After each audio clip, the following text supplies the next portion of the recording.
Szeretettel köszöntöm a képernyők előtt helyet foglaló kedves közönségünket. Ez itt a Liszt Ferenc Kamarazenekar videós podcast sorozata. Tóth Endre vagyok. Az elmúlt két interjút más környezetben, a Zeneakadémia művész öltözőjében rögzítettük, most pedig a Műpában vagyunk, ahol a 60. évfordulóját ünneplő Liszt Ferenc Kamarazenekar az évad kiemelkedő koncertjére, kiemelkedő eseményére készül. Mire önök ezt a beszélgetést megnézik, addigra már a zenekar túl van ezen a koncerten, melyen elhangzik, illetve elhangzott Kraft cselló versenye Várda István szólójával, Beethoven utolsó vonós négyesének átirata, valamint Max Richter izgalmas új kompozíciója, aki újra gondolta Vivaldi a 4 évszak című művét.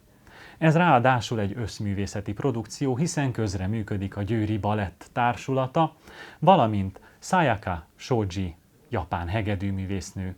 Őt köszöntöm nagy szeretettel itt a következő podcast epizódban. I warmly welcome you and thank you for accepting our invitation to this talk. In my introduction, I just talked about the fact that you are performing Max Richter's work based on Antonio Vivaldi's famous The Four Seasons, with the participation of ballet dancers.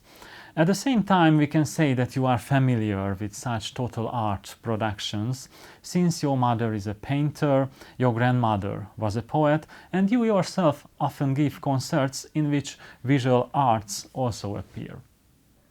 Yes, I've been working on the phenomenon of synesthesia, which is a phenomenon when you listen to sound and evoke something else, or when you see something, you evoke another sensation.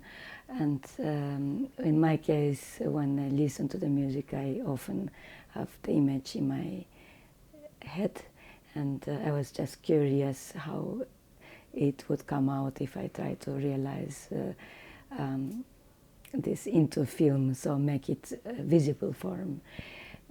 So I've been making some video works or paintings around the music, mainly post-romantic and modern or contemporary music. And I've done some concerts with the projections. Can we say that this kind of approach, bringing together several art forms, would be important for future concerts as well? What are the demands for classical music concerts in the 21st century? Well, I am not necessarily for just a story of doing things together, because it can sometimes become illustrative. But I'm interested when the collaboration goes into a very deep level and create something together that to make something happen that could not happen music alone, because I believe in music as a part of many arts.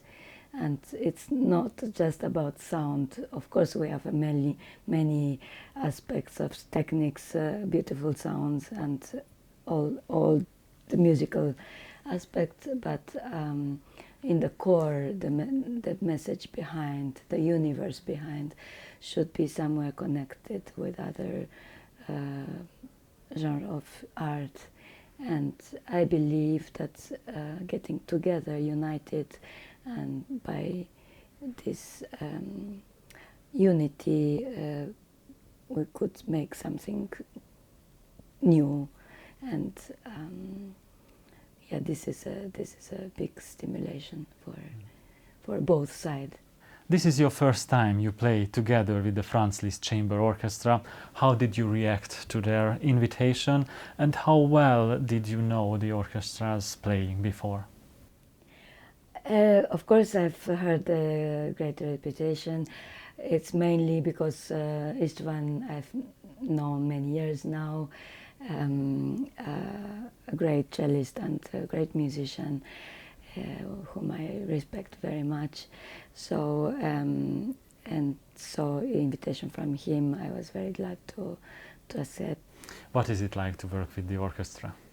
It is absolutely wonderful. They're very professional, very open-minded, and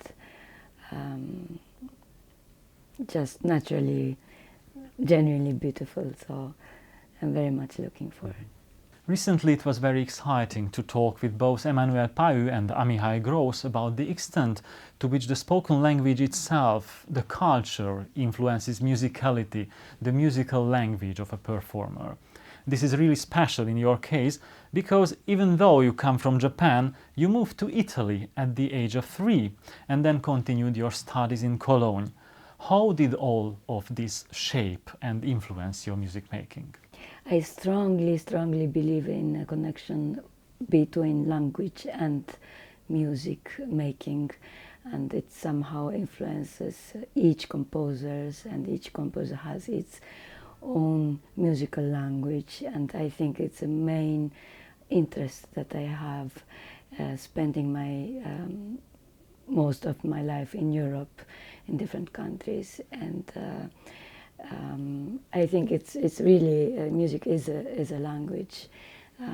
It has a universal side.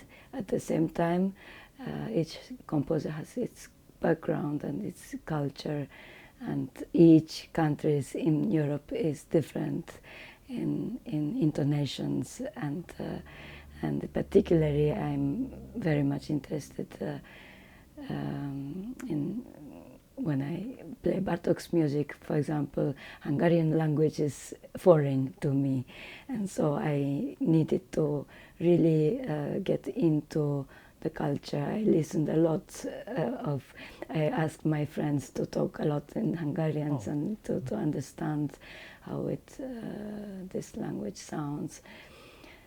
Yes, I've lived in Italy, in Germany, and now living in France more than 15 years.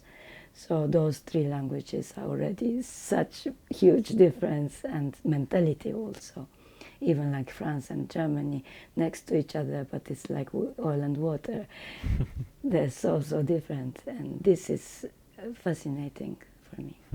And let me ask a last question, again in connection with the Franz Liszt Chamber Orchestra. And this question is a compulsory element in every podcast interview. What do you wish them for their birthday? I wish a great celebration and a fantastic joy of making music and a future, long future with now fantastic all the musicians, and keep this sparks in that I feel from each musician's making and loving music. Thank you for the interview, your inspiring thoughts, and thank you for accepting our invitation to this talk, and good luck for all of your future projects and this concert as well. Thank you very much again. Thank you. Hölgyeim és uraim, Sayaka Shoji japán hegedűművésznőt látták, hallották, ismerhették meg izgalmas gondolatait. Tartsanak velünk legközelebb is, akkor az együttes művészeti vezetője, Várdai István lesz majd a vendégem. Hogy mikor, azt még nem tudom elárulni önöknek, ezért kövessék honlapunkat, YouTube csatornánkat, valamint Instagram és Facebook oldalainkat.